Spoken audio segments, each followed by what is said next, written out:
Democratic candidate for governor, Andrew White. Thank you so much, and welcome to Ion Politics. Thanks, Jack. Glad to be here. Nice to see you. So, this is your second run for governor. Why are you trying again? Well, I'm the same person I was in 2017, but back in 2017, the party was a little bit different. We were talking about identity politics, and I didn't quite fit the mold. And now I'm the same person today as I was back then, but I think the party's ready for me because Democrats want a candidate who can win in November, and I'm the right candidate for that. Now, you call yourself an independent Democrat. What exactly does that mean, and how does that guide your positions? Sure. An independent Democrat is someone who will work with anybody to make progress on the important issues facing our state. So that means I'm willing to work with obviously progressives and moderates from my own party, but also invite independents into the party and work with reasonable Republicans on these complicated issues that are facing us today. So our schools, for instance, our schools are in the bottom half of the nation. We're Texas. We should be in the top 10 in the nation. And so, how are we going to do that? Well, we're not going to do it by tweeting against each other on social media. We're not going to do that by, running the moderates out of our party, which is what Greg Abbott did recently when he primaried so many moderates in his own party so he could pass the private school voucher bill. So, the only way we're going to make real progress is if we do it together. And I've got 30 years as an entrepreneur. My skill set is to bring people together. I'm a team builder. And I'm not afraid of any, complicated issue because I know a lot of hard work, a lot of creativity, we can solve these problems. I mean, we know how to solve the problems. We just have to have the energy and the focus to do it. And as an entrepreneur, I have that skill set and I'm ready to go. Why do you think you are the best Democrat in this race? Others may get in as well. And you said before that your goal is to bring together progressives and moderates and independents. How will you do that? Sure. We as a party haven't run a businessman against Greg Abbott. Greg Abbott's a 30-year politician and he's been running against other politicians. And you guys know that you got to do something different if you want to expect different results. And so I'm an entrepreneur. You know, Greg doesn't want to run against me because I can, I have the skill set and the experience. I've started four companies and exited four companies over 30 years. I have a reputation for being a tough competitor, but a fair dealer at the same time. I've got friends who are Republicans and friends who are Democrats. I'm ready to work with anybody, and that's the way and the approach that we need at the top of the government chain in Texas, because the culture that we have is so ugly and so brutal, and we're always looking to divide each other. We need a leader that's looking to unite people. And so, as an independent Democrat, I think I'm the right person to do that. And if you are to win the primary and go on to the general election, you'll be asking Texas voters to fire Governor Abbott. And the state, as you know, at least from a business standpoint, is doing very well right now. It's on a roll as far as employment, as far as new jobs, companies, et cetera. So why should Texans fire Governor Abbott in your mind? Jack, I think you missed it. Yeah, there's a lot going on for Texas right now. Our land, our people, our food for sure, but there's so much more that we could be doing, right? So our schools are in the bottom half. We've talked about that. To attract the additional businesses and jobs that we want to attract, you have to have schools in the top 10 or at least in the top half, right? We've lost 20 hospitals in Texas. They've closed up. They've gone bankrupt directly because of the decisions that Greg Abbott made when he refused to expand Medicaid, right? Thousands of jobs were lost because of Greg Abbott's decision. And he did that solely because it was called Obamacare. Only nine other governors made that decision. It's a horrible decision. It's cost lives and it's cost jobs. And then, on infrastructure, we have, obviously a huge need for infrastructure in our state. My son was in the Fourth of July flood. He was a counselor in one of the worst hit cabins. We got woken up with the same text messages that a lot of parents got woken up with that morning, and we didn't know what was going on. So we rushed down to Hunt, Texas, and we found out that, thank God he was alive. And we're really proud of him and his three other co-counselors who did such a good job as a counselor with their little boys. But um, we shouldn't have to live in a world like that. Greg Abbott's really good at showing up after the tragedy happens, but not so good at preparing us before the tragedy happens. And so, as governor, that's the approach I want to take. And frankly, that's why I think we should fire Greg Abbott. It's time for a new culture and a new way of doing things. So you brought up the schools, and I know from based on your website, you oppose the school choice program that was passed by the Texas legislature. And so I'm wondering, do you support getting rid of it? And how will you work with Republicans to do that because they supported it? Well, I think the Republicans begrudgingly supported it, right? Especially the rural Republicans, because there are no private schools in rural areas. So, but just taking a big step back, if your schools, the schools that you're in charge of, are in the bottom 10 in the country, and you make the decision to take $1 billion of public money and give it to private schools, it just even on the surface, it just doesn't make any sense, right? And so I think a lot of reasonable Republicans would love to overturn that and keep that money for our public schools. That's what the governor's in charge of, public schools. He's not in charge of private schools. This is a really simple issue. And I frankly just don't understand why Greg Abbott is pushing it so hard. It makes no sense whatsoever. Where are you on the state's ban on abortion? hmm You know, when I started in 2017 running for governor, Roe v. Wade was in effect. And since that, in the last 8 years, they've outlawed abortion entirely in Texas. My view is real simple. Abortion should be safe, legal, and rare. Today, Greg Abbott is turning women and doctors into criminals. And that's a red line that I think most Texans don't want to cross, no matter where they are on this issue. When I'm governor, we will absolutely end the war on women. And this idea of turning women and doctors into criminals, we just can't do that. Well, there's no law that criminalizes that for a mother getting an abortion. It's only on the provider. But I am curious as to how it is that you would end what you call this war if you've got, both the Texas Senate and the House dominated by Republicans. Well, you're not going to get everything you want on day one, that's for sure. And the magic of being an entrepreneur is that you have to build relationships. That's something we haven't done in a long time in politics in Texas. Most of our leaders are pretty darn good at burning down and ruining relationships. They don't talk to each other. Heck, even the Republicans aren't talking to each other within their own party. So there's a lot of culture building that has to happen. I don't have an axe to grind. I haven't been in politics for one day. And I think that's actually is a great asset when you come in there. We have a fresh slate. I'm ready to get to work.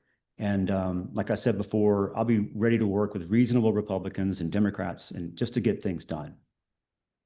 Wanted to ask you some other policy positions that you've taken that you've posted on your website, Sure. uh, and that is just about women's sports and hmm also gender transitioning. I know it's now against the state law for minors to transition from one gender to the next. Seems like, based on what I read, you support that. So sports should be fair. I think that's not an unusual statement. I think that's a very reasonable thing to do. Women should compete against women, men should compete against men. That's very simple. And I also think that children shouldn't be given life-altering medicine or treatments. They should make those decisions on their own. If you're under 18, that's a decision that should not be made until you're over 18. Unfortunately, we have seen so many horrible shootings lately here in Texas and across the country. We had the shooting at the church in Michigan. We've had the shooting at ICE in here in Dallas. We have seen the assassination of Charlie Kirk, assassination of Minnesota state lawmaker and her husband. We've seen the Mhm. attempted assassination of President Trump. So many examples, school shootings, etc. What, in your mind, is the solution to that? we're old enough to know that things are different in the last 15 or so years. Social media and some of our political leaders have just changed the volume and the rhetoric than what we're used to. All of it is unacceptable. The words that are coming out of our leaders' mouths are angry, they're hostile, sometimes they're vulgar. Um, and that's just not the standard that you want to set as the leader of a country or of a state. I'm a big believer as an entrepreneur that the president of the company sets the culture for that company. Southwest Airlines is a great example. Herb Kelleher, he created that business based on the culture that he set and the expectations that he set. He led by example.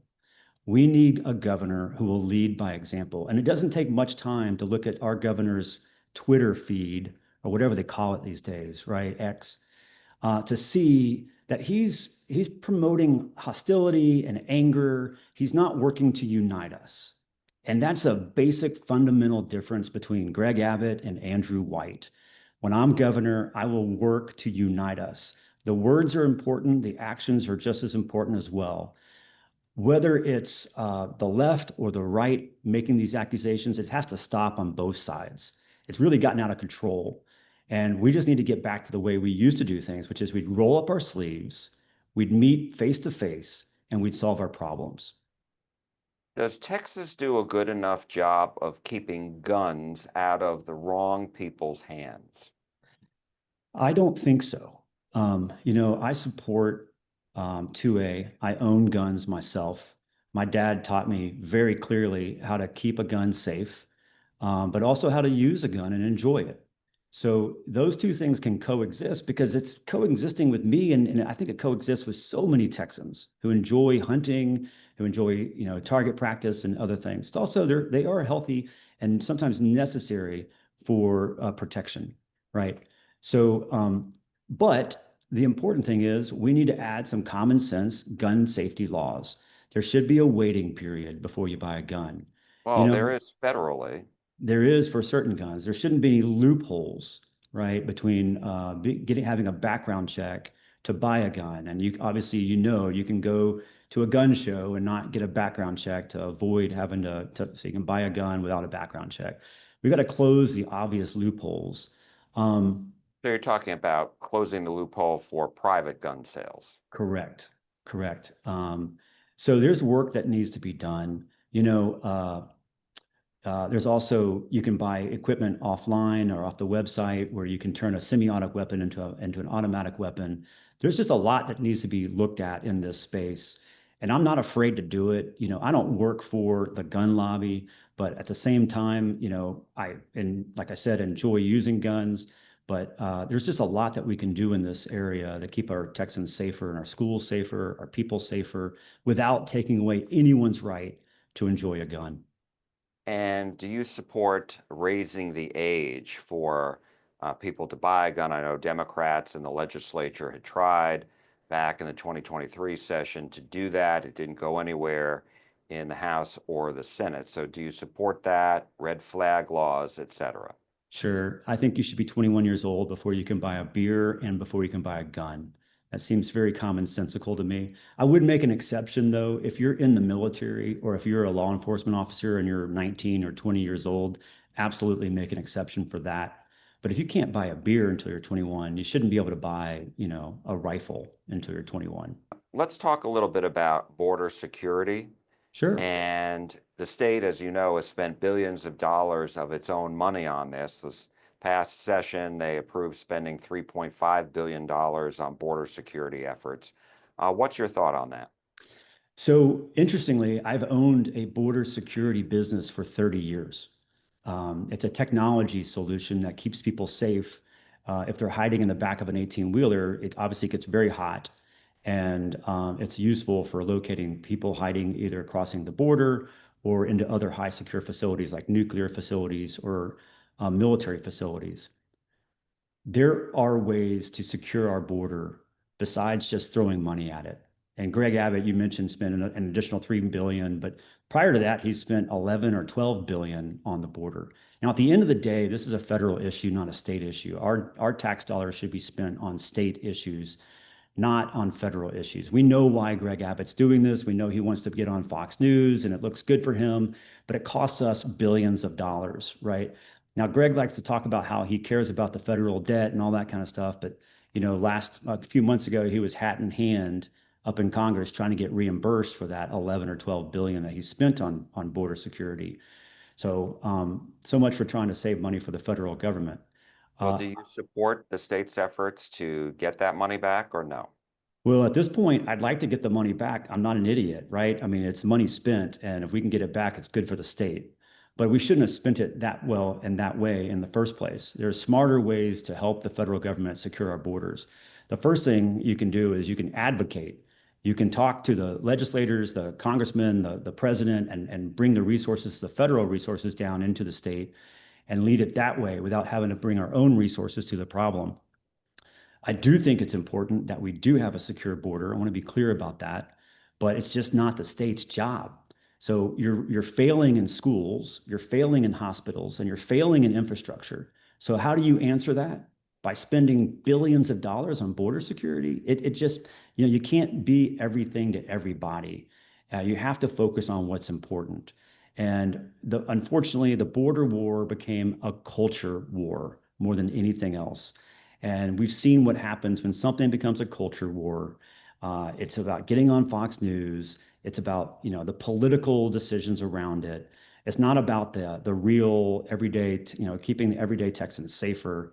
It's about getting on Fox News. And that's the unfortunate place where we are in politics today. And I think social media has something to do with that, right?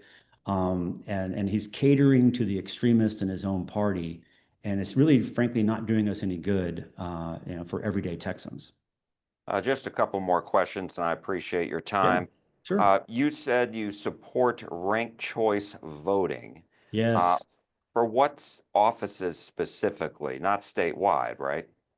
Well, I think we need to use ranked choice voting as much as possible, because obviously, first of all, the real issue here isn't whether we do ranked choice voting or not, right?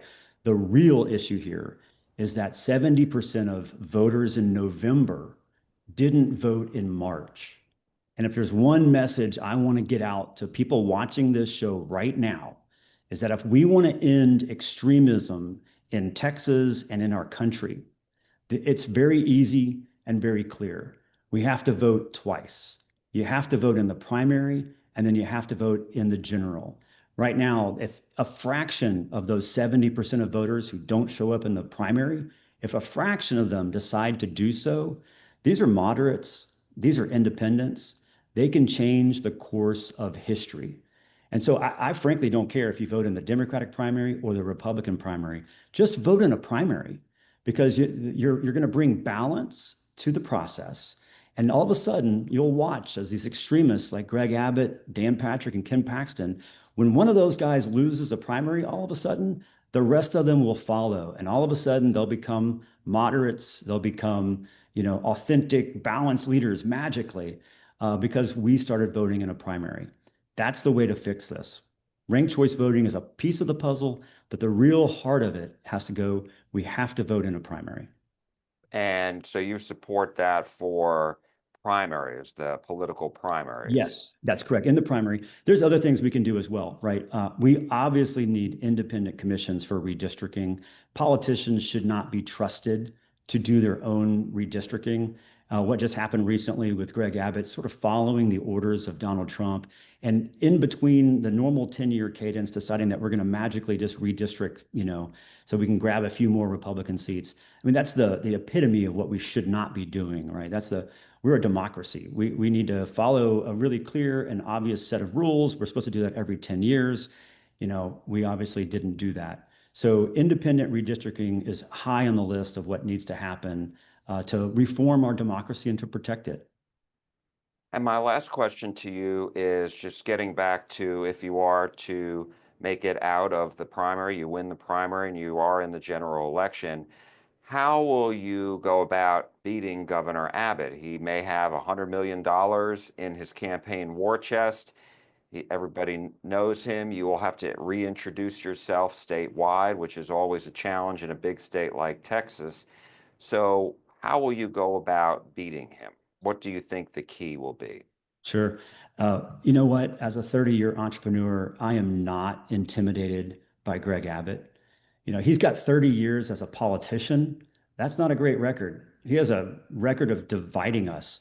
I have a 30 years as an entrepreneur. He's a culture warrior. I'm a problem solver. He's raised $100 million. I get that. I've raised 100 or more million for my businesses.